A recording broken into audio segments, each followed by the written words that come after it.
Ang ibang tao ay nagpapalakas ng kanilang mga espiritu sa pamamagitan ng ebolusyon. Ngunit ako ay direktang bumabalik sa sinaunang masamang espiritu. Dahil ako ay isang natatanging henyo sa espiritu sa milyong tao. Pero kahit ibenta ko na ang lahat, sapat lang para makabili ng isang mumurahing kontrata ng pagong. Hindi ko akalain na ang kanyang katawan ay naglalaman ng dugo ng sinaunang masamang espiritu. Habang ako ay nahaharap sa pagsalungat at ang aking kamalayan ay malapit ng mawala. Aktual na na-activate ang sistema ng pagbabalik sa sinaunang masamang espiritu. Sa oras na ito, lumitaw ang isang virtual na panel sa aking harapan. Sinusuri ang purong dugo ng espiritu na higit sa isa. Nakakatugon sa pamantayan. Kasalukuyang ina-activate ang sistema ng pagbabalik sa masamang espiritu. Paunang ibinigay ang isang vial ng liquid para sa pagbabalik. Natukoy na ang espiritu ay nasa pambihirang antas 1 star. Berde na guhit na espiritu ng pagong. Maaaring bumalik sa pambihirang antas 2 star. Dugo na guhit na masungit na pagong. Sa oras na ito, ang aking isipan ay ganap na nag-crash. Pagbabalik. Hindi ito dapat isang ebolusyon. At mayroon pa. Ano ang dugo na guhit na masungit na pagong? Ayon sa talaan ng mga espiritu, ang susunod na antas ng ebolusyon ng berde na guhit na espiritu ng pagong. Dapat ito ay esmeralda na espiritu ng pagong. Mula noong 10 taon na ang nakalilipas. Tumawid sa mundong ito kung saan namumuhay ang tao. Na nahaharap sa mga banta mula sa mga ipinagbabawal na lugar, higanting mga halimaw at mga sakuna. Bilang isang general ng puwersa laban sa mga demonyo sa Linjiang Province. Anak ako ni Long Zhenbang. Dapat sana ako ang itinuturing na pinakamahusay na kabataan na hinahangaan ng marami. At magiging pinakamagaling na tagapagalaga ng mga halimaw. At maaaring magmana ng pamumuno sa puwersa laban sa mga demonyo sa hinaharap. Ngunit ako ay isang labas na anak ng isang mayamang pamilya. Kaya mula nang ako'y magkaroon ng alaala, ay namuhay ako sa isang liblib na bayan, na inampon ng isang karaniwang pamilya. Kaya patuloy akong nagsisikap na mag-aral at magsersisyo. Nang panahon ng pagsusulit sa gitnang paaralan, nagkaroon ako ng buong kakayahang maging tagapagalaga ng mga halimaw. Upang suportahan ako ng aking amang nagampon. Nagtrabaho siya sa mga ipinagbabawal na lugar sa loob ng maraming taon. Sa huli ay nahawahan ng nakamamatay na lason mula sa ipinagbabawal na lugar. At araw-araw ay umaasa sa chemotherapy sa ospital upang mapanatili ang kanyang buhay. Para lalo pang ang ihanda ako para sa malaking pagsusulit sa pag-angat ng antas pagkalipas ng 1 buwan. Ibinigay pa sa akin ang huling 150,000 yuan na perang pangligtas buhay para bumili ng hayop na pangpag-alaga. Habang ako ay kumuha lamang ng 5,000 mula sa black market upang makabili ng isang blind box. Hindi ko inaasahan ang malaking sorpresa. Tumingin ako sa katangian ng dugo pattern na higanteng pagong. Makabibilang pa ba ito bilang uri ng pagong? Ang paglalarawan ay parang mas mabangis na hayop. Ang mga numero ay labis na kahanga-hanga. May nakasulat pa sa ibaba, kasanayang likas. Nakatitig ako ng mabuti. Karaniwang mga leader lamang ang may pagkakataong magising ng likas na kasanayan. Kasanayang likas, nag-aalab na dugo. Sa estado ng nag-aalab na dugo, lakas, bilis, depensa, at lakas sa laban. Nakakakuha ng 3 beses na pagtaas. Sobrang lakas nito, purong pagkatalo. Sa panahong ito, ang katawan ng luntiang pattern na espiritu ng pagong ay lumaki ng labis. Ang kulay ng kanyang kalasag ay unti-unting naging madugong pula. Pareho ang pagbabalik at ebolusyon na nangangailangan ng oras. Habang naghihintay, ang klase ay naging magulo. Narinig niyo na ba? Si Wang Hao ng ikalawang klase. Nag-invest ng ₱1,000,000. Nag-evolusyon upang maging pambihirang 2 star na luntiang suklay na ahas. Ang lakas ay umabot sa kamangha-manghang 70. Katumbas ito ng lakas ng 10 ganap na lalaki. Ang classmate natin na si Liu ay mas malakas, okay ba? Nag-evolve siya sa isang pambihirang 2 star na Red Flame Spirit Fox. Lakas 110. Nasaan si Princess Su? Dapat siya na ang valedictorian natin ngayon, di ba? Tinutuklasan ko ang mga mensahe sa grupo. Hindi ko namamalayan na ako'y ngumiti. Wala sa kanila ang kasing lakas ng blood pattern beast turtle ko. Lakas 180. Extra! Extra! Bagong batch ng mga inangkat na nabenta at na-disqualify. Nakakuha ng listahan ng mga mamimili. Hulaan nyo kung sino ang nasa listahan. Tingnan nyo. Ipinadala ng classmate na yon ang larawan ng listahan sa grupo. Beast Taming 1 Middle School. Grade 3, Section 3. Longchen. Noong Mayo 12, isa. Gumastos ng 5,000 yuan para bumili ng yikong. 10 degree na green pattern spirit turtle. Biglang naging tahimik ang grupo. Siya ay naging sobrang mahirap na. Mukhang bumili siya ng isang mabangis na hayop pauwi. Si Longchen ba ay patay na? Kawawang tao. Walang pera sa bahay. At may pangarap pang maging beast tamer. Natigil ako sa aking pwesto. Hindi ko akalain na nalantad ang listahan ng mga mamimili. Ako'y kumagat ng aking mga ngipin. Ang aking mga mata ay nagniningning ng malamig na liwanag. Tumawa ka. Sa malaking pagsusulit para sa pagpasok sa susunod na antas. Malalaman na kung sino talaga ang tunay na walang silbi. Nais ko sanang magsalita ng isang bagay. Bigla namang umingay ang sistema. Natapos ang pagbabalikulo ng super level 2 star na bloodline turtle. Agad kong inilagay ang telepono sa gilid. Tumingin sa bakal na kural. Ang bakal na kural ay agad na napunit. Naging mas malaki ng ilang bilog. Ang likod ay puno ng magaspang na itim na mga bita. Ang mga buto sa gilid ay matulis. nagniningning ng malamig na metalikong liwanag. Ang mga mata ay puno ng mabangis na liwanag. Nagbigay din ang sistema ng susunod na ruta para sa pagbabalikulo. Red Shell Frenzied Turtle, Ancient Battle Turtle, Blood Shell Frenzied Beast, Blood Emperor Spirit Turtle. Mabangis na hari ng kagubatan. Mula sa pangalan, maaari mong maramdaman. Primitive, barbaric, malupit at digmaan. Sila ang mga sinaunang bagay bago ang malaking apoy at ang mga malalaking sinaunang bagay. Yuri, ito ang mga sinaunang bagay bago ang malaking apoy. Libu-libong taon na ang nakalipas. Ang mga namumuno sa mundong ito ay mga mabangis na hayop. Ang mga tao ang pinakamasasabing mahina. Ang pinakamababang uri. Bigla isang araw, nagsimula ang labanan sa pagitan ng mga lahi ng mabangis na hayop. Napakawalang awa ng labanan. Dumaloy ang dugo tulad ng ilog. Sa huli ay nagdulot ng hindi pa nangyayaring malaking pagkalipol ng mabangis na hayop. Nagkaroon ng malaking agwat sa mga ugat at gin. Hindi ko alam kung gaano nakatagal.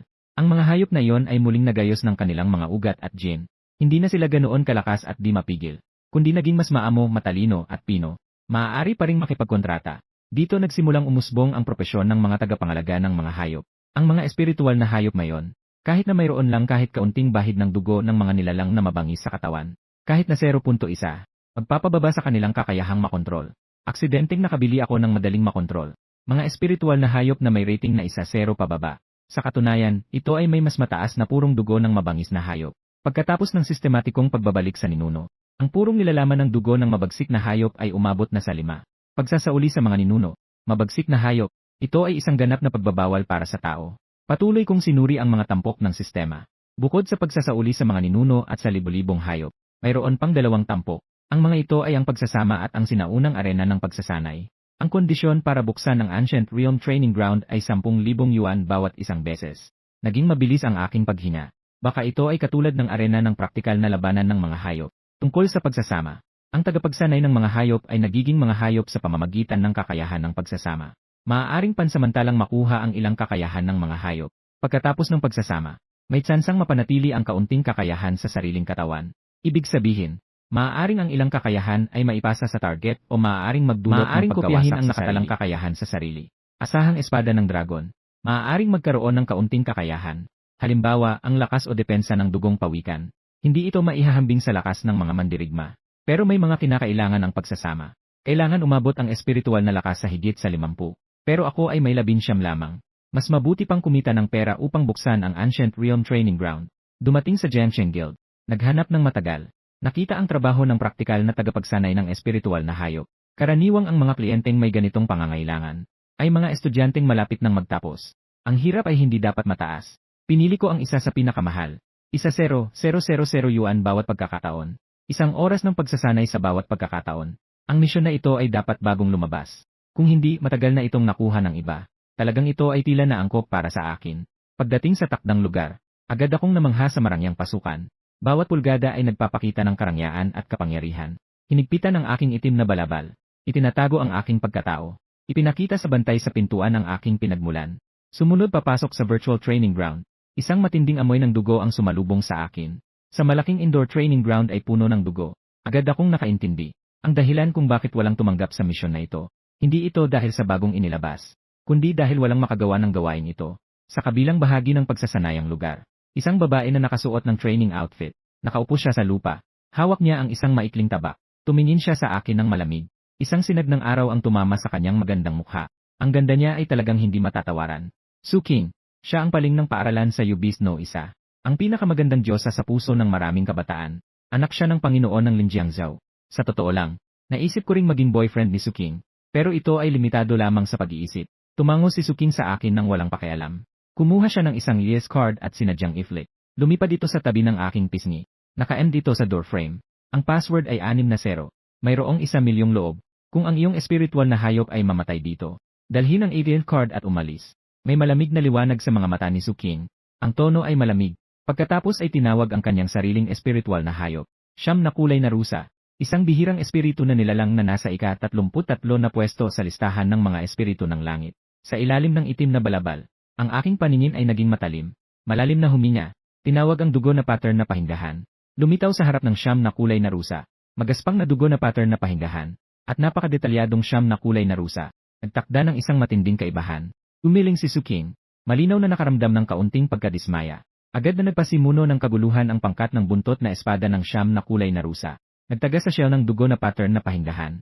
Bawat tagay ay naglabas ng matulis na tunog ng espada. Ang kagubatan sa paligid ay nawasak at napatag na parang lupang bakanteng tinabas. Ngunit ang dugo na pattern na pahinggahan ay nanatiling hindi gumagalaw. Ang buntot na espada ay nagiwan lamang ng ilang mababaw na marka. Sa mga magagandang mata ni Suking, bihirang lumitaw ang gulat. Patuloy na nagpapalakas ng mabangis na atake ng siyam na kulay na rusa. Tahimik kong tinitingnan ang oras. 10,000 yuan bawat oras. Para bang walang kailangang gawin. Lumipas na ng 2 oras. Ang siyam na kulay na fox ay pagod na pagod. Ang sariling panggupit ay medyo mapurol na. At si Suking ay medyo maputla na. Sa ganitong mataas na intensidad ng pakikipaglaban sa mga hayop, malaki ang pag-aaksaya ng kanyang mental na lakas. Pero napansin niya, ang kanyang ugnayan sa siyam na kulay na fox ay unti-unting tumataas. Ngunit ang ganitong pagsasanay ay sobrang boring. Gusto niya ng mas masiglang laban. Pasiglahin mong kumilos ang iyong hayop. Sabi ni Suking, ako'y nagagalak habang tinitingnan ang oras. At pagkatapos ay narinig ko ang boses ni Suking. Medyo hindi ito gustong gawin. Hindi naman sinabi sa misyon na kailangan talunin ito. Kung sakaling mapatalo mo ang iyong siyam na kulay na fox, di ba matatapos na ang pagsasanay? Natawa na lang si Suking sa inis. Kung matatalo mo ang aking siyam na kulay na fox isang beses, bibigyan kita ng 100,000. Agad na lumiwanag ang aking mga mata. Ang aking paghina ay naging medyo mabilis. Kaya't mag-ipon muna ng 1,000,000. Lumabas ang dugugat na malaking pagong mula sa kanyang shell. Ang mga pangil ay kasing talim ng kutsilyo. Sa mga mabangis na mata, nagbubunyag ng di matitinag na diwa ng laban. Gumalaw din ang siyam na kulay na fox. Ang kanyang anyo ay tila naglalaho at lumalabas. Umikot sa likod ng malaking pagong na may dugugat. Ngunit sa oras na ito, ang dugugat na malaking pagong ay mabilis na umikot sa lugar. Isang higanting pag-atake gamit ang pangil. Malakas na bumagsak sa buntot ng siyam na kulay na fox. Nagsiklab ng napakaraming spark. Agad na humarap ang siyam na kulay na fox. Ngunit ang dugugat na malaking pagong ay nagsimulang tumakbo ng mabilis. Sa napakalakas na puwersa, nahabol na ang siyam na kulay na fox. Ang kanyang mga pangil ay bumagsak ng mabigat sa katawan ng siyam na kulay na fox.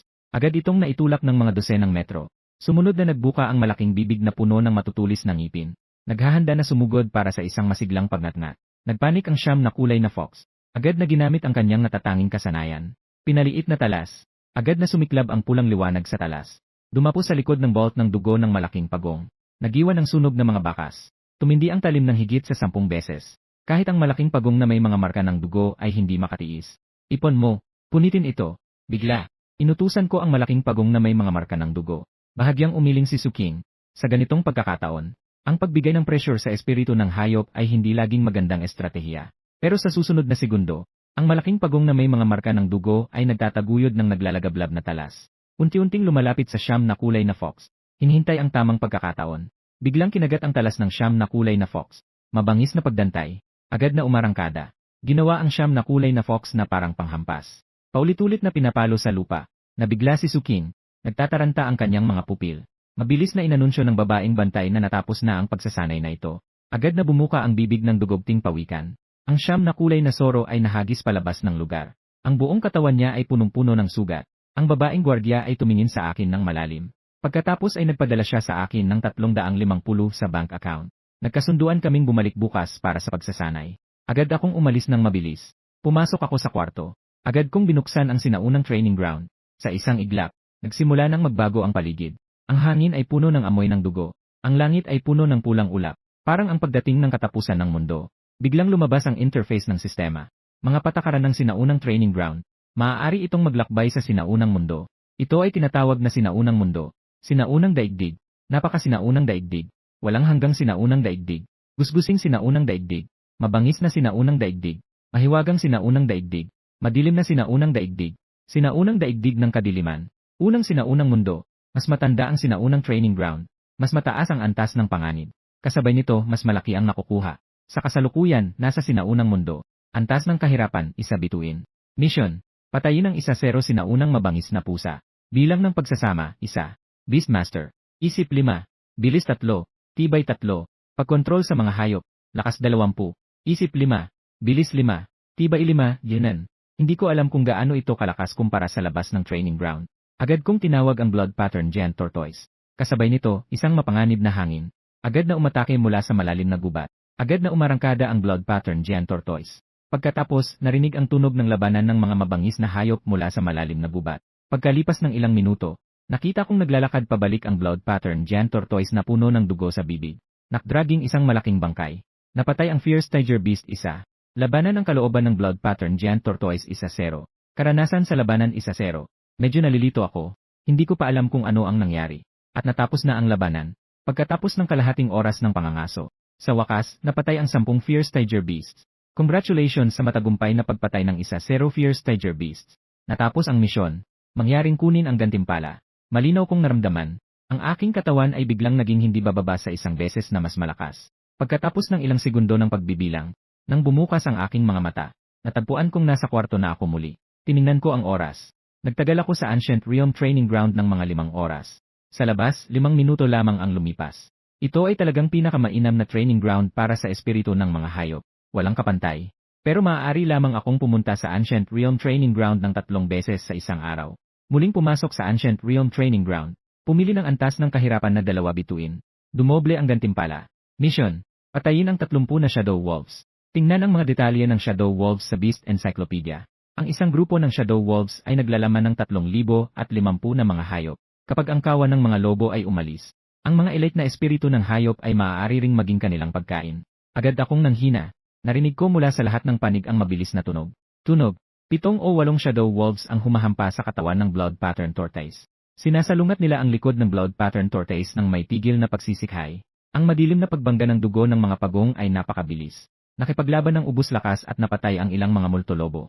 Sa wakas, hindi na talaga niya kayang magpatuloy. Bigla siyang bumagsak. Sa susunod, hindi na pwedeng gumawa ng ganitong padalos-dalos na desisyon. Mabuti na lang at nasa training ground ng sinaunang mundo. Pwede siyang mamatay at magsimula muli. May natitirang isang tiket para makapasok, kaya't hindi na kailangang magalinlangan. Tumukoy ng walang pag-aalinlangan sa level 1. Kahit na ang gantimpala ay mababawasan na. Sa susunod na araw, dumating ako ng maaga sa bahay ni Suking. Ang Suking ngayon, malinaw na mas malumanay kumpara sa nakaraang araw nang makita ko siya. Bahagyang naging mas malambot ang kanyang ugali. Pareho silang tumawag ng kanilang mga alagang halimaw. Napansin ko na, parang iba na ang ginawa kong inane bar beast kumpara sa dati. Upang hindi ako mawala ng bantay, kusang sinabi ni Suking, ang aking 9 na balahibo na pusa ay bagong nag-aral ng isang kasanayan kahapon. Kabilang sa uri ng mahika ng apoy. Bigla akong nakakuha ng liwanag. May karanasan na ako mula kahapon. Ang 2 espiritu ay nakaligtas sa oras ng pagsubok sa isa't isa. Diretsong umabot ang laban sa putok na putok. Si Suking ay bahagyang nagulat. Bakit parang mas mahusay makipaglaban ang malaking pagong ngayon? Kumpara sa kahapon, mas mahusay na ito sa laban. Para bang biglang tumaas ang karanasan sa labanan. Biglang nilagyan ng mahika ng siyam na kulay na lobo ang kanyang talim. Ang pulang-bula ng apoy. Ang pag-atake ay tumama sa likod ng dugo ng pagong. Nakapaghiwa ito ng isang maliit na bitak. Para akong tinamaan ng kidlat. Ang dugo ng pagong ay parang naipit sa kanyang lugar. Ang mga bitak sa likod ay unti-unting dumadami. Hindi na pwedeng umupo at maghintay. Bilig na kasanayan. Nasusunog na dugo. Ang mga mata ng dugo ng pagong ay naging pula. Ang temperatura ng dugo ay biglang tumaas. May sumabog na ilang ulap ng dugo mula sa bitak. Sa hangin, nagsimula ring kumalat ang matinding amoy ng dugo. Ang lakas, bilis, at depensa ay tumaas ng 3 beses. Ang galit na siyan ay humahabol sa siyam na kulay na fox. Pagkalipas ng ilang segundo, ipinabagsak niya ang siyam na kulay na fox gamit ang kanyang pangpang. Nakatakdang kagatin ang leg ng siyam na kulay na fox. Sumasuko ako. Huminto ka. 2 boses. Halos sabay-sabay. Si Suking ay natakot at ang kanyang mukha ay naging maputla. Hindi ito katulad ng inaasahan niya. Akala niya na kung natutunan ng siyam na kulay na fox ang apoy pangputol, kaya niya nang talunin ang malaking pagong. Hindi niya inaasahan na mapipilit ang malaking pagong na sumabog. Halos mapatay niya ang siyam na kulay na fox. Pagkatapos, binigyan ni Suking ang siyam na kulay na fox ng gamot sa paggaling. Habang naghihintay na matapos ang pagbabagong buhay ng siyam na kulay na fox, nang siya ay ganap na bumangon, tumingin sa dugo ng malaking pagong. Halos lumabas na ang kanyang mga mata. Ang mga sugat na kanyang pinahirapan kanina ay halos nakapagpagaling na. Pagkatapos ng 9 na oras, si Suking at ang babaeng bantay nakatayo sa pintuan at pinapanood akong maglaho sa dilim ng gabi. Pagdating sa bahay, agad akong pumasok sa Ancient Realm Training Ground. Natapos ko ang 3 sesyon ng Ancient Realm Training. Pagkatapos nito, nakita kong nag-uusap ang lahat sa grupo. Ang mga patakaran para sa mga pagsusulit sa pagpasok sa paaralan sa taong ito ay magbabago. Ang ikatlong pagsusulit ay magiging pagpunta sa totoong Wild Forbidden Land. Makikipaglaban sa mga ligaw na espiritu ng hayop. Para sa karamihan ng mga estudyante, walang kaibahan ito sa isang kidlat sa maaraw na araw. Maging ang ilang mga mag-aaral mula sa malalaking lungsod ay lilipat bilang mga estudyante ng Giant City upang sumailalim sa pagsusulit. Sa susunod na ilang panahon, araw-araw akong pumupunta sa bahay ni Suking para sa pagsasanay. Pagkatapos umuwi, nagdagdag ako ng karagdagang pagsasanay sa Ancient Realm Training Ground. Isang pagpatay ay tumagal ng 1 buwan at kalahati. Mula sa mga kamay ni Suking, kumita ako ng higit sa 10 milyon. Ang lakas ng blood pattern Barbarian Turtle ay tumaas na sa higit sa 1,000 puntos. Malayo ang higit sa karaniwang supernatural 2-star na espiritu ng hayop. Ang aking mental na lakas ay sa wakas ay nalampasan ang 50 puntos. Maaari nang buksan ang isa pang pet position. Pagsasagawa ng kontrata para sa pangalawang espiritu ng hayop. Naghahanap ako sa paligid ng espiritu ng hayop center sa Giant City. Lahat ay mga kwalipikadong espiritu ng hayop na may mataas na antas ng kontrol. Ngunit sa pananaw ng sistema, lahat ito ay basura. Ang pureness ng dugo ay mas mababa sa isa. Wala akong kwalifikasyon para sa pagbabalik sa ninuno. Ito ay nangangahulugan na. Mula ngayon, kailangan kong bumili ng murang mga biniling espiritu. Ipinakita ang mga text na nagbebenta. Sa wakas, nakontak ko ang isa. Nang dumating ako sa bahay, sa pintuan ay may isang itim na bakal na kulungan. Binuksan. Ang itim na anino ay sirasira ang kulungan. Pagkalipas ng mahigit 10 minuto ng pagpigil, natapos ang kasunduan sa pambihirang bituin na panda.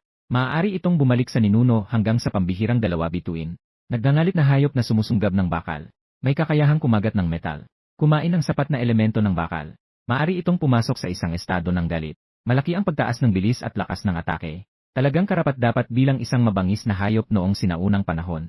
Mas matanda pa kaysa sa dugong palaka. Pagkatapos ay inilagay ko ito sa beast space at hinintay na matagumpay itong mag-evolve. Kinabukasan, malaking pagsusulit. Lahat ng mga estudyante ay nagtipon sa labas ng bayan. Pati ang militar ay naipadala. Ang mga nagmamasid ay ang Yanshan Shadow Dragon Special Forces. Ang elite na unit ng mga sundalo ng Linjiang State. Sa mga mata ng lahat ay puno ng paggalang at paghahangad. 11 magaganda at gwapong tao na nakasuot ng marangyang kasuotan, na may mga mukhang mayabang na nakatingala. Nakakuha ng atensyon mula sa lahat. Ang mga estudyante mula sa Beast Tamer 1 ay puno ng galit. Ang mga salot na imigrante ng malaking pagsusulit na ito. Sa mga sandaling ito ay may isang sundalo na nakasuot ng uniforme na umakyat sa entablado. At pagkatapos ay may pabiro siyang sinabi. Hindi ko alam kung sa inyo, ilan ang makakalabas na buhay. Nang sabihin ito, agad na binalot ng takot ang mga mukha ng mga estudyante. Nakikita ba niyo ang bandila sa aking kamay? Kailangan niyo ng 7 tao upang makabuo ng isang koponan. At pagkatapos ay hanapin ang 8 bandila.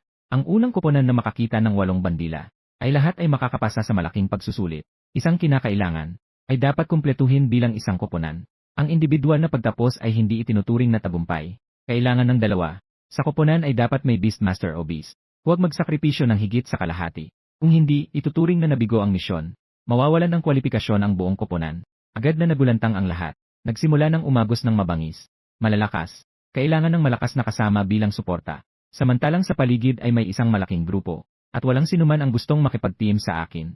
Dahil sa aking na-eliminate na espiritu ng halimaw, ay kumalat na sa buong paaralan. Kuya Long, pakiusap, kailangan mong sumali sa aking koponan. Nang ako'y lumingon, isang mabigat na lalaki na puno ng gintong liwanag ang kumaway sa akin. Wang Kaixuan, ang maliit na eksperto sa lahat sa paaralan. Yung depektibong item na muto na dapat itapon ay siya palang pinagmulan ng pagkalat ng impormasyon. Ang kilos ni Wang Kaixuan, agad na nagdulot ng pag-aalala sa paligid ng ilang tao. Si Wang Kaixuan ay tumanggihan sa maraming tao. Dumiretso siya dito sa akin. Inaanyayahan akong sumali sa koponan. Hindi pinansin ni Wang Kaixuan ang ibang tao. Sa halip ay patuloy siyang naganyaya sa akin. Iniisip ko, ngunit pumayag na rin ako. Sa kabila ng lahat, kinakailangan talagang magbuo ng grupo. Para bang natatakot si Wang Kaixuan na ako ay tumakas. Isang kamay ang humawak sa aking braso. Naghahanap ng susunod na kasapi ng grupo. Kasama ang ilan, naglakad kami sa gitna ng tao. Nakarating kami sa pinakamasikip na bahagi ng tao. Sa likod ng pader ng tao, isang batang babae na nakasuot ng training outfit. May mataas na ponytail. Ang batang babae na may hawak na tuwid na kutsilyo. Para bang lumabas siya mula sa isang inkantadong mundo. Hindi may iwasan ng mga tao ang titigan siya. Si Suking ay kasalukuyang tumatanggap ng imbitasyon mula sa ibang grupo. Siya nga si Liu Yanrui. Agad na sinabi ni Wang Kaixuan, "Kaibigan, Suking, ano na ang naisip mo tungkol dito?" Agad na tumingin ang lahat kay Wang Kaixuan. Si Suking ay sumilip sa akin. Kaunting nakakunot ang noo. Agad akong napalingon, medyo kinakabahan. Pagkatapos, tinanong ni Suking si Wang Kaixuan, "Talaga bang alam mo kung sino siya?" Siyempre, para bang may palitan ng mga palaisipan ang dalawa. Ako'y naguguluhan. Ano kaya ang pinag-usapan nilang dalawa? Si Liu Yanrui ay kumunot din ang noo. Hindi pa nasasabi ang salita. Si Suking ay tahimik na pumayag. Sumali sa aming maliit na grupo.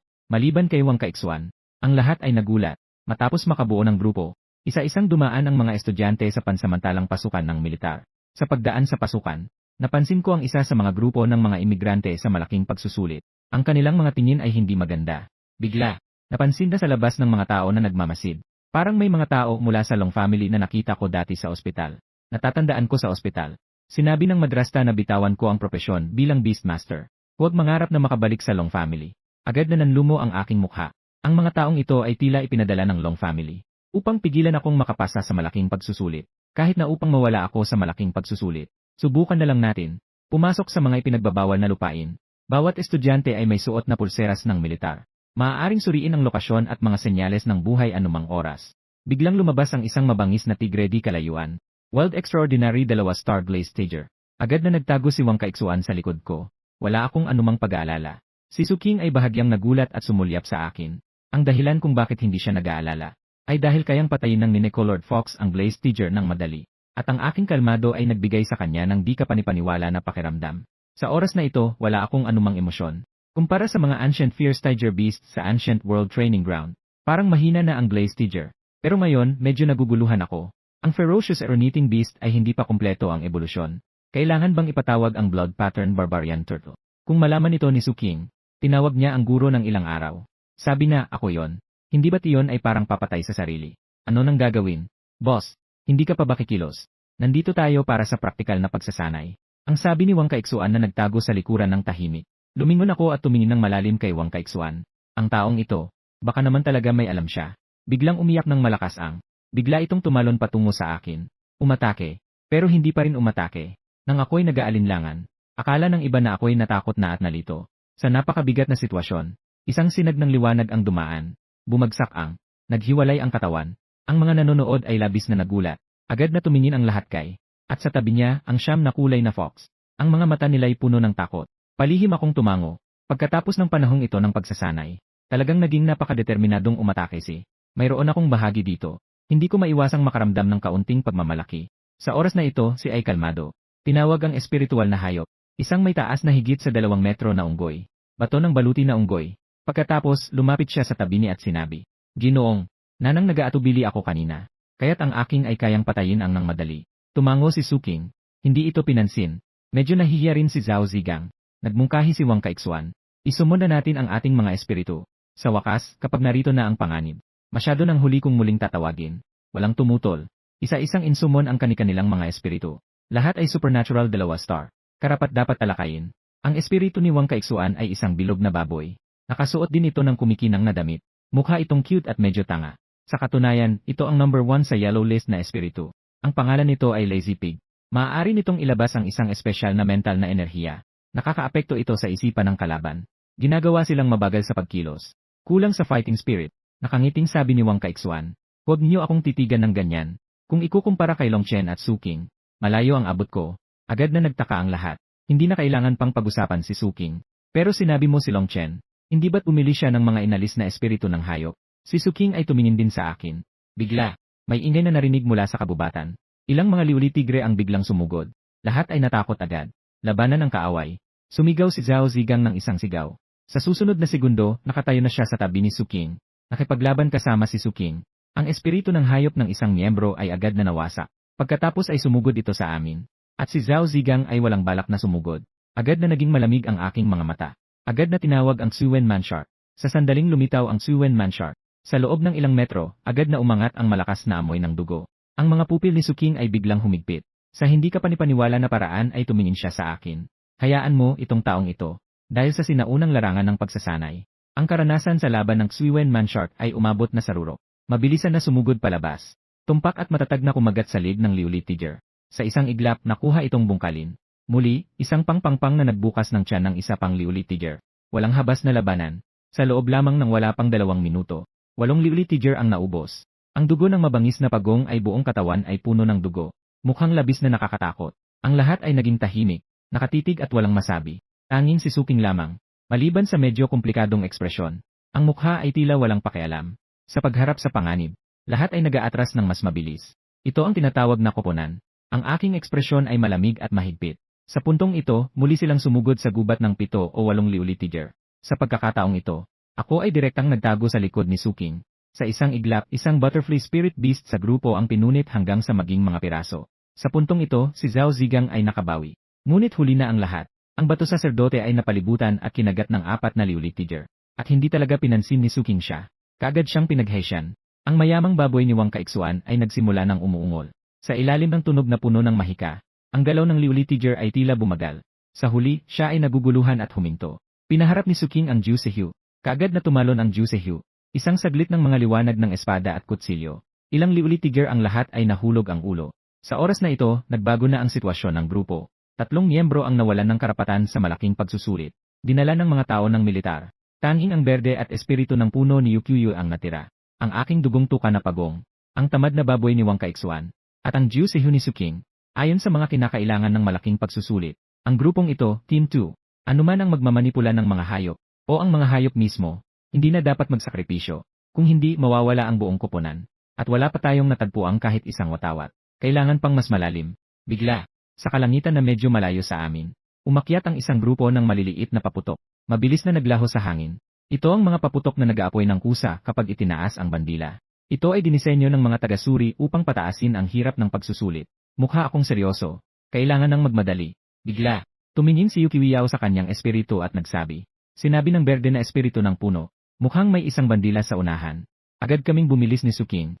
Nakarating sa isang mas malawak na lugar. Isang pulang bandila ang nakatusok sa lupa. Nang ang siyam na kulay na fox ay kakapasok lamang sa lugar sa unahan. Bigla, nagsimulang bumagsak ang lupa. Ang siyam na kulay na fox ay naglalakad pabalik-balik sa bumabagsak na mga bato. Sa wakas, nakabalik na sa lupa. Pagkatapos, isang malaking hukay ang lumitaw sa harapan. Sa ilalim ng hukay, may mga matutulis na pangsungkit ng kawayan. Sa kawalang magawa, kinontrol ni Yukiwiyao ang berde na espiritu ng puno. Dahan-dahang inabot ang mga sanga at dahon.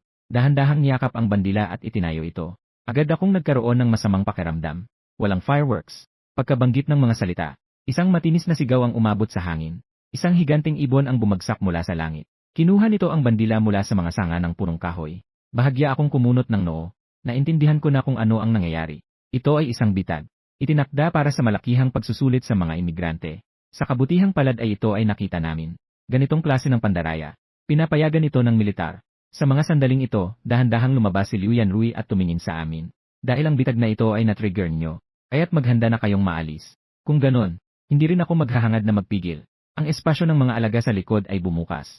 Isang nakabibighaning pumatay ang umusbong. Ang hangin ay biglang naging mabigat. Isang malaking anyo, dahan-dahang lumabas mula sa espasyo ng mga alaga. Ang tingin ay nakatuon sa magandang ibon. Puno ng otoridad at lakas. Lahat ay nabigla. Anong klaseng espiritu ng hayop ito? Hindi ba't ito ang walang silbi na 5,000 na pirasong berde na pagong? Bakit parang ito ay isang panda na hayop? Pati si Suking ay bihirang bumuka ang bibig. Ikalawang espiritu ng hayop. Si Longchen ay isa ng dual spirit beast master. Ang kanyang espiritual na lakas ay umabot sa 50. Naku, si Wang Kaixuan ay nakaramdam ng pangangalikig. Kuya Long, tunay na astig. Talagang hindi ako nagkamali sa tamang taong sinusuportahan. Sa pagkakataong ito ng malaking pagsusulit. Sigurado na, tumingin ng mabuti si Suking sa akin. Ang unang dual spirit beast master ng pagkakataong ito. Ganitong bilis ng pagunlad. Nakakatakot. Ang mabuting ibon ay ipinataas ang mga pangil at tumakbo patungo sa galit na bakal na hayop. Plano niyang hilahin muna ang isang piraso ng laman. Pero ang galit na bakal na hayop ay umatungal sa langit. Isang hawak sa manipis na buto ng binti ng mabuting ibon. Malakas na inihulog sa lupa. At pagkatapos ay pinunit sa gitna. Sa harap ng maraming tao. Ipinapasok sa bibig. Nagukit habang umunguya. Isang ingay at nalunok sa tiyan. Lumakad ako sa harap ni Liu Yanrui. Tumulak na nagtatanong na may ngiti. Ang iyong patibong ay halos pumatay sa amin. Dapat may paliwanag. Liu Xiao, walang dahilan para makipag-usap pa sa taong ito. Pupunta akong patayin siya. Si Zhang Mang sa tabi ay kusang nagalok. Tinawag ang isang napakalaking demonyo ng unggoy. Ang taas ng katawan. Hindi mas mababa kaysa sa mabangis na bakal na hayop. Isa pang Rocky Armor Ape Guardian. Nagsnap ako ng aking daliri. Agad na sumugod ang mabangis na bakal na hayop. Nagbanggaan ang dalawang higanteng hayop. Sadyang matinding atake. Nakakagulat ang nakikita. Nagmadali si Zhang Mang. Isang pagwingoy. Agad na pinasuot ang Rocky Armor Ape Guardian ng kagamitan. Nakita ni Wang Kaixuan. Agad na sumigaw. Hey, sobrang naiinip na kayo sa pandaraya. Gumamit pa kayo ng Ratchet Armor. Sabi ko nang may malamig na ngiti. Talagang walang hiya kayo.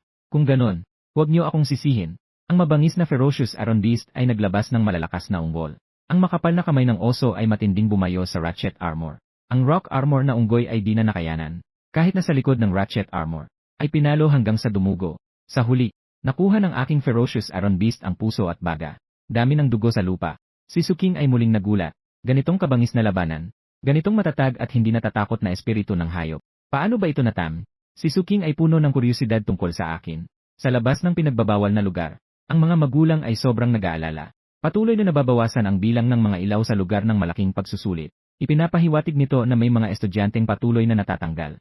Labis ang kaba ng damdamin. Sa gitna ng tao, Ang aking inaampon ay nag-aalala rin. Ang batang ito ay hindi sinabi sa kanya na ang mga patakaran ng malaking pagsusulit ay ginawang napakapanganib. Sa gubat, mula sa malayo, biglang narinig ang isang buzing na tunog. Ang tao sa tabi ay agad na nagpapaalala kay Liu Yanrui. Darating na ang mga tagapagsuri. Magsimula na tayong umalis. Sa kalaliman ng gubat, isang maliit na pangkat ang kakakaalis lamang ng isang bitad. Nakakuha ng isang bandila. Bakit may mga bitad pa sa lugar ng malaking pagsusulit? Anong ibig sabihin nito? Isang batang babae na may 2 ponytail at nakasakay sa isang unicorn, na nagmumura habang nagrereklamo. Sa tabi, isang batang lalaki na nakasuot ng magarbong damit ang nakangiting nagsabi. Wala namang pakialam. Para lamang masiguro ang mga katutubo ng maliit na lugar. May isang sa 10,000 tsansa na manalo. Hindi ito makakaapekto sa anuman. Ang ganitong mga bitag para sa amin ay parang mga bata lamang.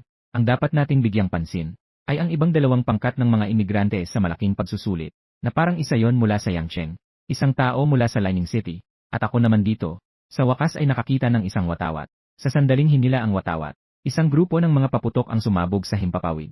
Habang handang umalis, napansin na si Suking ay nakatayo lang. Tumitig sa harapan at nagsalita. May tao dyan. Hindi mo ba ito napansin? Ang aking guro. Sa isang iglap, ang lahat ng balahibo sa aking katawan ay tumayo. Tinanong ni Suking kung ano ang tawag niya sa akin kanina. Guro, ang tawag na ito. Noong nadyensayo ako kasama si Suking, akala niya ako ang guro ng Beastmaster isa. Kaya palagi niya akong tinatawag na guro. Nang una kong ipakita ang blood pattern turtle, kitang-kita na ni Suking ang aking pagkatao. Pero ngayon, bigla niya akong tinawag na guro. Ito ay talagang ikinagulat ko at tila nanginginig ang puso ko. Sandali lang. Sa gitna ng gubat, may isang maliit na grupo na lumabas. Isa sa mga koponan ng malaking pagsusulit. Nasa kamay nila ang 2 watawat. Ang nangunguna ay isang batang matipuno. May sumusunod na isang napakalaking itim na oso sa likod. Tinatayang higit sa 10 metro ang taas. Bakal na oso ng galit. Napakapanghimalaan na antas 3. Ang bansa ay naglalayong protektahan ang mga beast tamer. Ipinagbabawal ang pagkontrata ng espiritu ng hayop bago ang edad na 18. Sa pagkakataong ito, makakakuha ng espiritu ng hayop na napakapanghimalaan na antas 3. Maaaring ito ay dahil sa pambihirang talento. O kaya naman ito ay iligal na ebolusyon. Maliwanag naman, ang kabilang panig ay ang huli. Bigla kong naisip, ang mga taong ito ay tila mga nakipag-ugnayan sa pamilya ng dragon bago pumasok sa pagsusuri. Isang grupo na nagpalitan ng mga tingin sa mga miyembro ng pamilya ng dragon. Tunay nga, ang ilang tao sa kabilang panig ay nakatitig sa akin. Ang bakal na oso ng galit ay mabilis na lumalapit ng may malalaking hakbang. Inutusan ko ang galit na Iron Eater na humarap. Ngunit agad itong naitulak. Ito ang espiritu ng hayop na napakapanghimalaan na antas 3. Sobrang lakas. Agad na sumunod. Muli, may lumitaw na 2 napakalakas na presensya. Isang kulob na leon ng kidlat na kumikislap na may kaunting kuryente. Isang dambuhalang elepante ng ilusyonaryong tubig na may mga alon ng tubig. Lahat ay mga pambihirang 3-star na espiritu ng hayop. Biglang may narinig na maingay na tunog ng pagnguya. Lahat ay tumingin sa pinagmumulan ng tunog. Nakita nilang may dugo ang mabangis na food iron beast. Ang nilalantak nito ay ang iron element na likod ng iron armored bear. At sa proseso ng pagnguya, ang mga sugat sa katawan ay unti-unting gumagaling. Ang lakas ay mabilis na tumataas. Nakaramdam ng pagpasok sa mas mabangis na estado. Ang momentum ay mabilis na tumataas. Ang mga mata ay lumalalim na pula. Nakangisi ng mga pangil. Ang Iron Fist Frenzy ay isinasagawa. Ang mga pupil ng bear ay nanginginig. Hindi na kayang maging kalmado. Agad itong sumigaw ng malakas. Bilisan nyo at pigilan ang panda beast na yon. Pero huli na. Ang mabangis na food iron beast. Kumain ito ng napakaraming iron element. Ang mga kondisyon ng Iron Fist Frenzy ay natupad na. Nagbago ito sa master level na food iron beast. Mabagsik na pinapalo ang likod ng iron armored bear. Hindi alam kung gaano karaming piraso ang nabasag ng mga buto. Hanggang ang iron armored bear ay napaluhod sa lupa sa dami ng pagkakaumpog. Nang isang kuko ay sinuksok ang kanyang dibdib. Pinipit ang puso. Ang lahat ay tahimik at nag-aalangan. Hindi nakatiis si Suking na pagmasdan ang naggangalit na Iron Eater. Ang 2 spirit beast ko ay may isang katangian. Nalabis ang kanilang pagsunod sa akin. Kahit na tumatagal ng napakaseryosong atake at pinsala. Pero tila hindi kailanman naisip na umatras. Paano nila ito nagagawa? Hindi na rin balak ni Suking na huminto. Muling inihagis ng Mine-Colored Fox ang kanyang fire-slashing tail blade. Sa ilang mga saksak, ang 2 extraordinary 3-star spirit beast ay pinugutan ng ulo ng Mine-Colored Fox. Sa huli, ang lahat ng mga spirit beast ng Illegal Evolution Squad ay nagbuwis ng buhay. Nang dumating ang ilang mga taga-suri, lubos na nasindak ng tagpong nakita sa harapan niya. 7 extraordinary 3-star spirit beast. Hindi pinugutan ng ulo. Simpleng pinatay sa brutalidad. Ito na ang ika-7 pangkat na nawasak. Sa ngayon, mahigit sa kalahati ang nasawi sa malaking pagsusulit na ito. Sa labas ng eksaminasyon, ang tagamasid ay nakatingin sa malaking screen. Ang kanyang ekspresyon ay medyo wala sa sarili. Paano marami ang namatay? At ang punong guro ng Yusui, nakita ang napakaraming pangalan ng estudyante na nagdilim. Ang kanyang mukha ay nagbago. Parang gumuho na ang langit. Ang pinakamayamang tao sa Jiangcheng na si Wang Yujin ay nagmamadaling dumating. Agad na nagulat ang kanyang mga tauhan tungkol sa sitwasyon. Si Wang Yujin ay nagulat. Si Su King at si Long Chen. Hindi na kailangang sabihin si Yanji, Su King. Ngunit si Long Chen, ang kilalang tagapangalaga ay mahina ang boses na sinabi kay Wang Yujin. Ginoo, sa tingin ko maaari mong subukang maniwala sa desisyon ng binata. Bago ang malaking pagsusulit, inutusan ako ng binata na imbestigahan ang isang bagay. Si NJ, Su King ay nag-recruit ng mga trainer para sa aktwal na pagsasanay ng espiritu ng mga hayop. Umabot sa 12 ang mga Yusu Master na nagpunta at bumalik. Ngunit lahat sila ay nabigo. Hanggang sa tinanggap ni Long Chen ang trabahong ito, kaya't inatras na ang misyon ng Beastmaster Guild. Si Wang Yujin ay bahagyang nagkunot ng noo. Agad niyang naintindihan ang ibig sabihin ng katiwala. Ang ekspresyon sa kanyang mukha ay nagsimulang magpakita ng kaunting pag-asa. Sa oras na ito, may narinig akong ingay mula sa gubat sa aking harapan. Pagkatapos ay may lumitaw na isang bulaklak. Anino ng bulaklak? Bahagya akong nagkunot ng noo. Ang anino ng bulaklak ay may isang kakayahan. Sa pamamagitan ng pagpapalabas ng mga spores, pinapadapo ang mga kaaway sa pagtulog. Napagtanto ng lahat na may mali. Pero ang katawan ay nahuli na. Isang alon ng pagkamanglupaypay ang dumating sa aking isipan. Dahil sa pagunlad ng Ancient Boundary Training Ground, hindi ako tiyak na masyadong maapektuhan. Pero si Su King ay wala ring kaunting reaksyon. Baka ang espiritual na lakas ni Su King ay umabot na sa 50. Sa oras na ito, may ilang tao na lumabas mula sa kabila. Dapat isa ito sa mga pangkat ng mga imigranteng nag-aaral. Si Wang Kaixuan at Yu Qiuyu ay tila inaantok na. Tanging ako at si Su King na lamang ang natira. Isang buwan na pagsasanay. Nagdulot ito ng hindi nalalaman na pagkakaunawaan sa amin. Sumusunod si Su King sa likod ko. Tahimik na gumagapang sa gubat.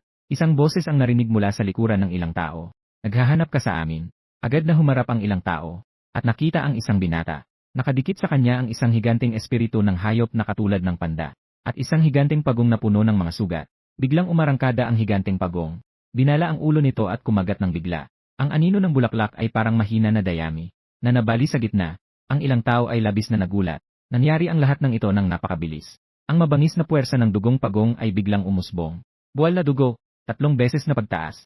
Ang lakas ay umabot sa 3,000. Ang bilis ay tumaas din ng mahigit 1,500. Ito ay talagang isang makina ng pagpatay na nagbukas na ang lahat ng makina. Ang siyam na kulay na fox ay ganap ding nagambag ng apoy. Agad na nagbago ang sitwasyon. Ang mga natirang tao, agad na tinalikuran ang mga bandila sa kanilang mga kamay. Nagmamadali sa pagtakas. Sa oras na ito, ang mga taga-suri ay nagkakaroon ng pulong. Sa kasalukuyan, sa 3 grupo ng mga imigranteng nag-a-apply para sa malaking pagsusulit. Ang mula sa Linyi City ay lahat ay nasawi na. Ang grupo mula sa Huacheng ay nasaktan din kani-kanina lamang. Nawala rin ang 3 espiritu ng hayop. Nasa bingit na ng pagkaalis. Tanging ang grupo mula sa Yangcheng ang ngayon ay buo pa. Agad na ipasok ang mga taga-suri sa lugar. Laging nakatutok sa grupo ng Yangcheng.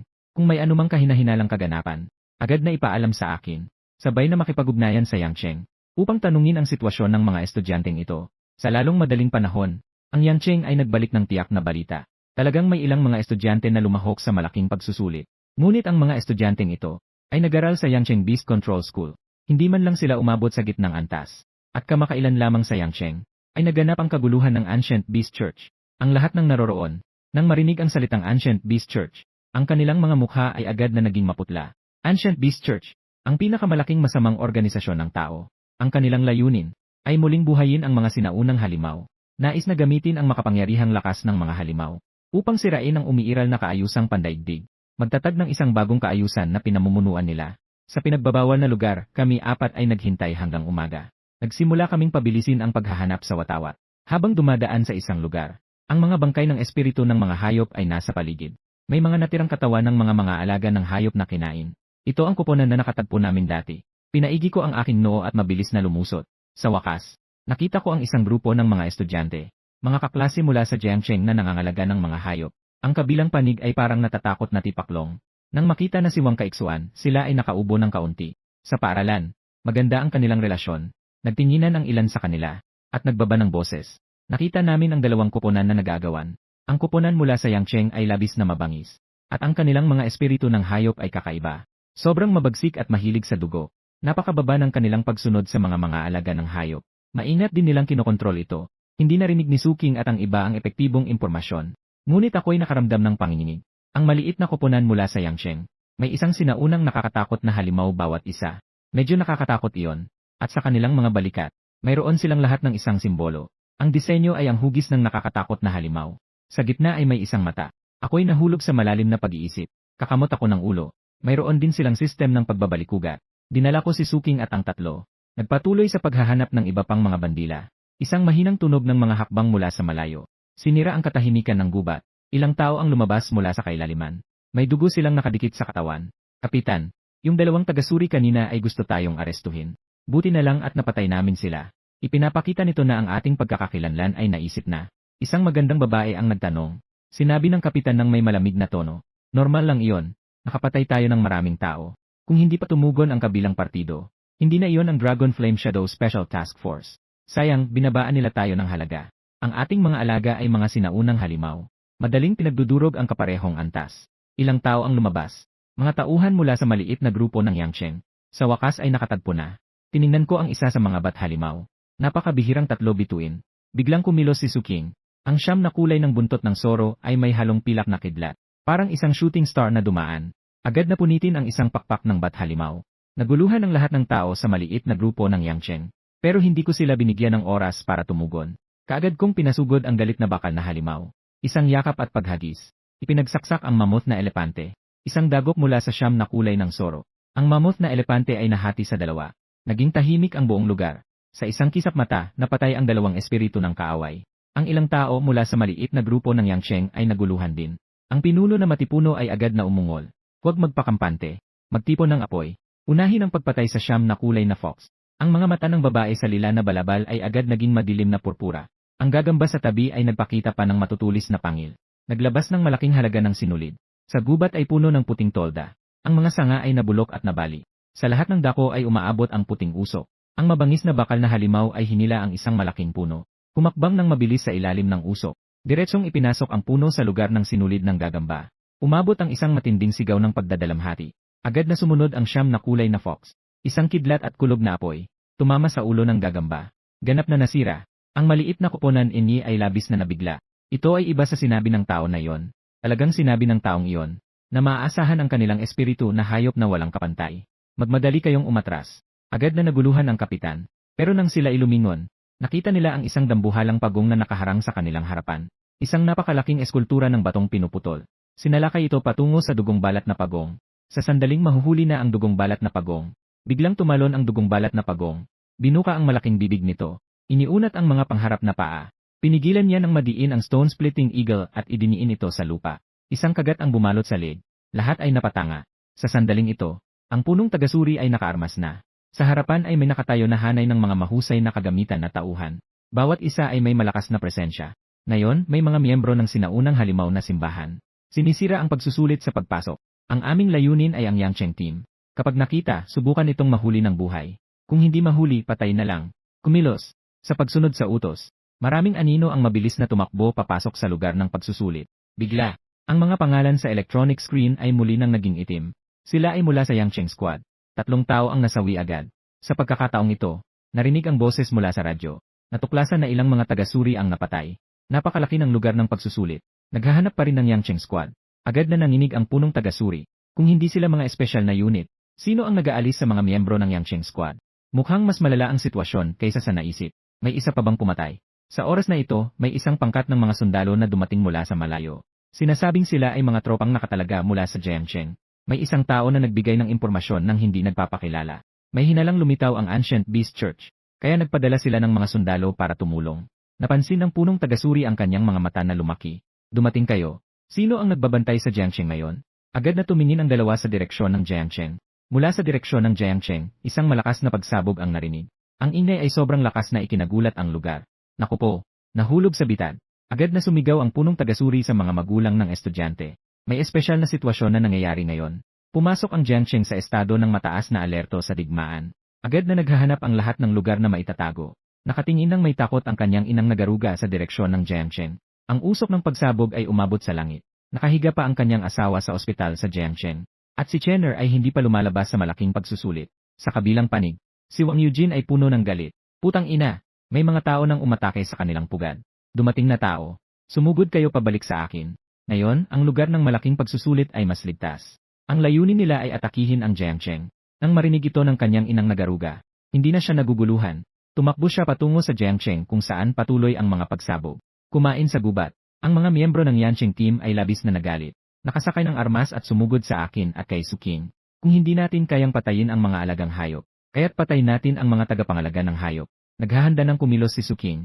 Humarang ako sa unahan. Isang kamay ang humawak sa pulso ng babae na nakasuot ng lila. Pinagduldulan ito at itinapon siya ng mahigit 10 metro ang layo. Nakita ng kabataang nakasuot ng baluti ang babae na may lila na itinulak palayo. Sinalubong din siya ng pagsugod. Sa pagkakataong ito, hindi ako nagtipid. Malaking lakas ang nagtipon sa aking kamao. Isang suntok na parang kanyon ang pumukol. Matinding tumama ito sa mukha ng kabataang nakasuot ng baluti. Direkta nitong binali ang kanyang panga. Mulit na natakot ang lahat sa akin. Siya ay isang Beastmaster. Kahit na isang unang antas na mandirigma, hindi rin siguruhin mayroon siya ng ganitong lakas. Nang ang huling ahas ay mapatay, Yao Cheng Squad, nawasak ang lahat. Sa malaking screen sa labas ng eksaminasyon, 8 pangalan na lang ang natira. Ang aming squad at ang squad ni Liu Yanrui.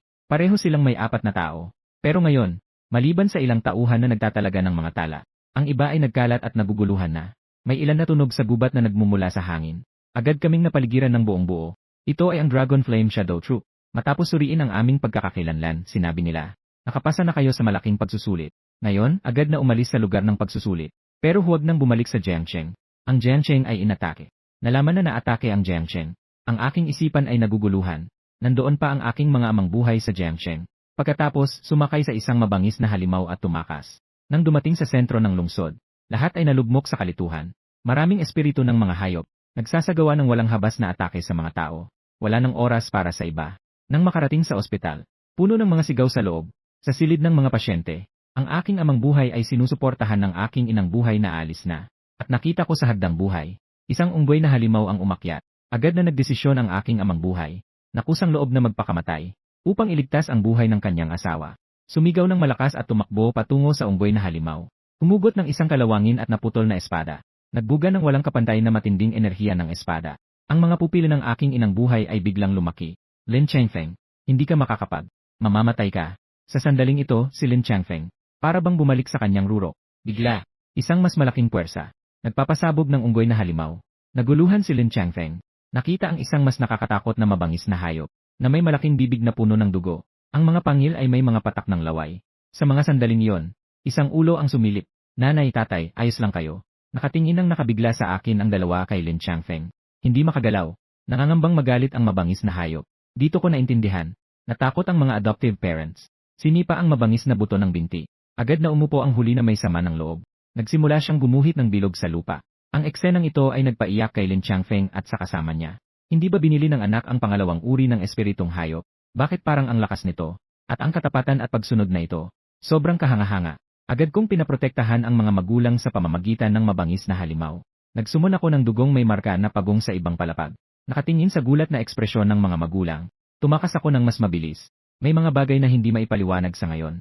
Isa-isang nilinis ko ang mga espiritu ng hayop. Sa huli ay nakarating ako sa pintuan ng ospital. Para bang isang Diyos ng digmaan. Isang tao ang nagbabantay. Walang sinuman ang makakalusot. Biglang may isang pulang dila na sumalakay. Tumingin ako pataas.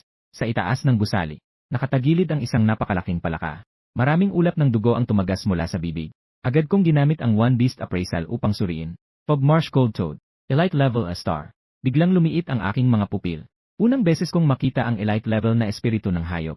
May isang tunog ng sipol na narinig. Tumingin sa pinanggagalingan ng tunog. Isang tao ang nakasuot ng itim na combat suit. Nakamaskara ang kanyang mukha. Ancient Beast Church. Sumabog pababa ang Fogmarsh Gold Toad.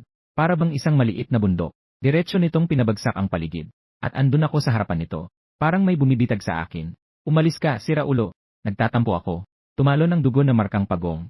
Agad na pumutok ang dugo. Higit sa 3,000 puntos ng lakas. Pero hindi ito epektibo laban sa mapanlikhang baka sa hamog. Bigla kong naramdaman ang isang napakalaking lakas. Na gustong hilahin ako sa bibig ng mapanlikhang baka sa hamog. Tapos na. Nang akala ko ay mamamatay na ako. Isang matulis na tunog ng espada ang umabot. Tulad ng isang kometa na dumaan sa hangin. Sa lugar na dinaanan ng hangin ng espada. Nagiwan ng mga alon. Isang anino ang tumakbo mula sa ospital. Ang presensya ay kasing taas ng bundok. Nakakabighaning hindi mapapantayan. Pinagpupunit ang dila ng mapanlikhang baka sa hamog. Nailigtas ako. Tumingin ako sa taong ito na may pagkamangha. Anong nangyayari? Ang nakakabighaning aninong ito ay ang aking amain, Lin Changfeng. Nasaktan ang mapanlikhang baka sa hamog. Isang galit na kamay ang bumagsak. Dahan-dahang itinaas ni Lin Changfeng ang kanyang kamay. Ang bawat espada ay ayon sa kanyang gusto. Sa isang matalim na tunog ng pagputok ng hangin, Para bang nais nitong hatiin ang langit at lupa. Bagamat napakalaki ng Mistmarsh Cold Toad, ngunit sa harap ng galit na daloy ng espada, sobrang clumsy. Patuloy itong umatras dahil sa pagkamatay. Ako'y nagulat ng labis. Isang espiritu ng hayop na elite level star. Sa harap ng aking amain, napakababaw ng kakayahan. Ang lalaking may maskara rin ay labis na nagulat. Agad na inutusan ang Mistmarsh Cold Toad na umatake. Isang mandirigma lamang. Paano siya makakapantay sa isang makapangyarihang espiritu ng hayop? Tumingin ako sa kanya ng malalim. Ang lalaking may maskara ay biglang nagkaroon ng masamang pakiramdam. Nakita niyang nakatitig ako sa kanya. Isang malamig na singhap. Akala mo ba't isa lang ang espiritu ng hayop ko? Pagkasabi nito, muli siyang tumawag ng isang toad. Sa unang tingin, para itong mas maliit na Mistmarsh Cold Toad. Ngunit ito ay isang extraordinary na 3-star rock armored toad. Nakatingin ng may pagdududa sa Blood Pattern Brutal Tortoise. Agad na nagalit ang Blood Pattern Brutal Tortoise. Niyang mga hayop, lahat ay mga produkto ng tubig. Sino ang pinapabayaan mo? Doon sa maputik na lawa, talo ako. Ang dami ng galit ko na walang labasan. Diretsong sinimulan ang pagsulong na puno ng galit. Pagsabog ng armadura ng dugo, mabagsik na pagmuingoy. Pagkatapos ng ilang magkakasunod na atake, dugo ng batong palaka ay tumalsik sa lugar. Napakamasakit. Ang lalaki na may maskara ay napanganga. Paano ito posible? Agad na. Ang pawikan na may dugo sa buong katawan ay sumugod sa malapit. Isang sampal ang nagpalipad sa kanya. Biglang nagtawanan ang lalaki na may maskara. Ha. Akala mo ba nanalo kayo? Ang tunay na takot ay darating pa. Lahat ay magiging handog sa pagdating ng sinaunang halimaw. Pagkatapos niyang magsalita, isang amoy ng pagkawasak ang kumalat. Biglang sumiklab ang puting liwanag. Ang mabagsik na init ay dumating. Ito ay simbolo ng pagsabog. Mag-ingat ka, Chenner. Isang anino ang humarang sa harap ko. Ang daloy ng espada ay umabot sa langit. Pinigilan ang sumasalubong na puting liwanag. Matapos ang isang malakas na pagsabog, ang paligid na may lapad na 10 talampakan ay naging patag. Bigla itong sumabog. Itay, nakita kong dumadaloy ang dugo sa aking labi. Ang pamilyar pero estranghero kong amain. Isang manggagawang nagmimina para sa ikabubuhay ng pamilya. Paano siya naging isang napakalakas na mandirigma? Nais ko sanang magtanong. Biglang nanginginig ang lupa. Tila may isang napakalaking bagay sa ilalim ng lupa na gumagalaw. Naalala ko ang sinabi ng lalaking nakamaske kanina. Hindi kaya may isang super beast na nagigising sa ilalim? Biglang tumingin si Lin Changfeng sa malayo. Ang kanyang ekspresyon ay labis na nagulat. Agad niya akong pinayuhan. Manatili sa ospital upang protektahan si inay. Pagkatapos ay nawala sa pagitan ng mga gusali. Hindi nagtagal ng ilang minuto. Huminto ang lindol. Akala ko tapos na ang kakaibang pangyayari. Ngunit biglang lumitaw ang mas malakas na pagyanig. Isang malaking itim na anino, tumindig mula sa gitna ng Jiangcheng. Parang isang muling bumangong dambuhalang hayop. Nang makita ko ng malinaw, ang mga mata ko'y biglang lumaki. Isang nakakapangilabot na napakalaking puno. Ang katawan ng puno ay may komplikadong mga pulang guhit. May mahina at madilim na pulang likido na dumadaloy. Ang bawat sanga ay puno ng tao, na parang sinisipsip ang kanilang dugo. Alarma! May lumitaw na antas ng espiritu sa Jiangcheng. Lahat ay nagtago sa kanilang mga tahanan. Naghihintay na mawala ang panganib. Ang nakabibinging tunog ng radyo ay umabot sa langit. Kagalakan, antas ng espiritu. Huwag nang pag-usapan ang Jiangcheng. Kahit ang buong Linjiangzhou. Kakaunti lamang ang makakatalo sa antas ng espiritu. Wakas na ang Jiangcheng. Nang bigla, nakita kong may anino ng espada na tumataas sa langit. Ito ay ang ikiik ng espada ng tatay ko. Ang tatay ko ay makikipaglaban sa napakalaking puno ng espiritu. Nababaliw na ba siya? Pero wala akong oras upang mag-isip pa. Ang mga tao mula sa batas ay hinahatak na ako. Pumasok sa ilalim ng silungan. Sa oras na ito, ang aking inang nagpapaalaga ay lumapit mula sa likuran.